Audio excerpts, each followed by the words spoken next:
বন্ধুরা এই ভিডিওতে আপনাদের জন্য গুরুত্বপূর্ণ একটা অ্যানাউন্সমেন্ট আছে আর এই অ্যানাউন্সমেন্টটা শুনতে হলে আপনাকে দেখতে হবে এই পুরো ভিডিওটা। আসসালামু আলাইকুম। আজকে যেই টপিকে কথা বলতে আসছি, ইদানিং অনেকের মনে একটা কৌতূহল আছে যে শুভ ভাই পেট বেড়ে গেছে, হ্যাঁ ভুঁড়ি হয়ে গেছে, আপনি আনফিট হয়ে গেছেন, আপনার সব কিছু শেষ হয়ে গেছে, আগের মতো নাই, নরম হয়ে গেছেন বা ব্লা ব্লা ব্লা অনেক রকম কমেন্ট পাচ্ছি। তো অনেককে আমি আবার রিপ্লাই করেছি বা করার চেষ্টা করেছি, আবার অনেককে পারি নাই। তাদের উদ্দেশ্যে, যাদেরকে রিপ্লাই দিতে পারি নাই তাদের উদ্দেশ্যে বলতে চাই যে আসলে এই বিষয়টা বা এই বডির যে কন্ডিশনটা, এটা একটা সাময়িক বিষয় আপনারা বলতে পারেন যে ক্ষণিক সময়ের জন্য এই বডিটা আমরা প্রিপেয়ার করি। ধরেন যখন আমাদের কোনো কম্পিটিশন থাকে অথবা যে কোনো আমাদের গেম থাকে, তখন আমরা কি 6 মাস কিংবা 3 মাসের জন্য একটা প্ল্যান করে রেডি হই। হ্যাঁ, আমরা নিজেকে তৈরি করি। হ্যাঁ, যেমন আমি একটা সংজ্ঞা দিতে পারি স্বাভাবিক আর অস্বাভাবিক। হ্যাঁ, এই যে দেখেন যে 90% মানুষ কিন্তু এখন আমার মতো এইরকম ভুঁড়ি আছে বা শরীরটা একটু নরম। হ্যাঁ, এটা হচ্ছে স্বাভাবিক। আমি যেই অবস্থাতে আছি এটা হচ্ছে স্বাভাবিক অবস্থা। আর যখন আমি আমার একটা গেমের জন্য প্রিপেয়ার্ড হই বা আমি একটা স্টেজ পারফর্ম করার জন্য শরীরের ফ্যাট কমাই, ওয়াটার কমাই বা প্রচুর হার্ডওয়ার্ক করি, মাল্টি নিউট্রিশন সাপ্লিমেন্ট নেই, হ্যাঁ আবার হচ্ছে ফ্যাট লস করার জন্য অনেক রকম মাল্টি নিউট্রিশন ইউজ করি, তখন কিন্তু আমার মাংসপেশি থেকে ফ্যাট, তারপর হচ্ছে ওয়াটার অনেক কমে যায়, তারপর আমার স্টেমিনা বেড়ে যায়, আমার বডির যেই মাসেলগুলো তখন কিন্তু বাল্কি বাল্কি লাগে, বা চামড়া পাতলা হলে অটোমেটিকলি অ্যাবডোমিনও শো করে, আবার বেনগুলো ভিজিবল হয়ে যায়।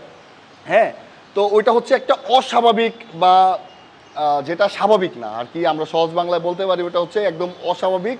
ওইটা হচ্ছে একটা সেগমেন্টের মধ্যে পড়ে, যে আমরা একটা রুটিনের মধ্যে বলতে পারি যে ওইটা একটা রুটিনের মধ্যেই পড়ে। হ্যাঁ, আমরা তখন খাওয়া দাওয়া হিসাব করে করি, আমরা একদম লো কার্বে থাকি, আমাদের ডায়েটটা একদম নর্মাল থাকে। বাট ইদানিং সময়ে আমার যেই সময়টা গিয়েছে, আপনারা দেখেছেন, আপনারা আমার পাশে ছিলেন, যেমন দেখতে পেয়েছেন আমি আমার অধিকার আদায়ের জন্য বিভিন্ন গণমাধ্যমের শরণাপন্ন হয়েছিলাম, এবং আমি বিভিন্ন দৌড়ঝাঁপ করতে করতে নিজের প্রতি খেয়াল রাখতে পারি নাই। খাওয়া দাওয়ায় তেমন একটা ডায়েট ছিল না, নিয়মিত আমি জিম করতে পারছিলাম না। তো সবাই দোয়া করবেন, আর খুব শীঘ্রই আবার ব্যাক করব। তো আশা করি আরও নিজেকে আরও নতুন রূপে আবার ফিরিয়ে আনবো। সামনে ইন্টারন্যাশনাল একটা গেম খেলার প্ল্যান আছে, তো সবাই দোয়া করবেন, অনেক অনেক বেশি দোয়া করবেন। আর সর্বশেষে একটা কথা বলতে চাই যে আসলে স্বাভাবিক শরীরগুলো এরকমই থাকে। যখন আমরা একটা প্রিপারেশনের জন্য নিজেকে তৈরি করতে যাই, তখন কিন্তু আমরা বিভিন্ন সাপ্লিমেন্ট বা বিভিন্ন সায়েন্টিফিক থিওরি দিয়ে কিন্তু আমাদের ফ্যাট লস করে ফেলি, আমাদের ওয়েট লস করে আমরা কিন্তু বডিকে শ্রেডেড করে আমরা শো করি। হ্যাঁ, তো বেসিক কিন্তু দেখবেন যে অফ সিজনে যারা থাকে, বেশিরভাগ বডি বিল্ডার বলেন বা অ্যাথলিট বলেন, যারা অফ সিজনে থাকে তাদের কিন্তু এরকম ফ্যাট থাকে। আর এই যে দেখতেছেন যে আমার ভুঁড়ি, আসলে এটা ভুঁড়ি না, এই ভুঁড়ির ভেতরে আমার অ্যাবডোমিনো আছে। আপনারা খেয়াল করলে দেখতে পারবেন যে এখানে অ্যাবডোমিনো সব আছে। তো এটা হচ্ছে আমার চামড়ার নিচে জাস্ট একটা ফ্যাটের আর্মার্ট হয়ে গেছে। এটাকে যদি আমি প্রপার ডায়েট করি, আবার যদি কিছু সাপ্লিমেন্টস ইউজ করি, তো প্রপারলি কার্ডিও করে আমি যদি ফ্যাট বার্নিং একটা প্রসেস করি, তো ইনশাল্লাহ এটা ডে বাই ডে আমি আবার আমার আগের রূপে ফিরে আসব।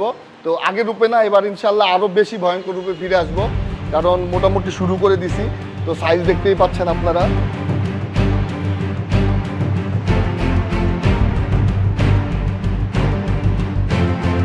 তো মাশাআল্লাহ সবই ঠিক আছে, কিছুই নষ্ট হয় নাই। আর আপনারা দোয়া করবেন আমার জন্য, যেমন সামনে ভালো কিছু করতে পারি। তো বন্ধুরা, চলে আসি মূল অ্যানাউন্সমেন্টে।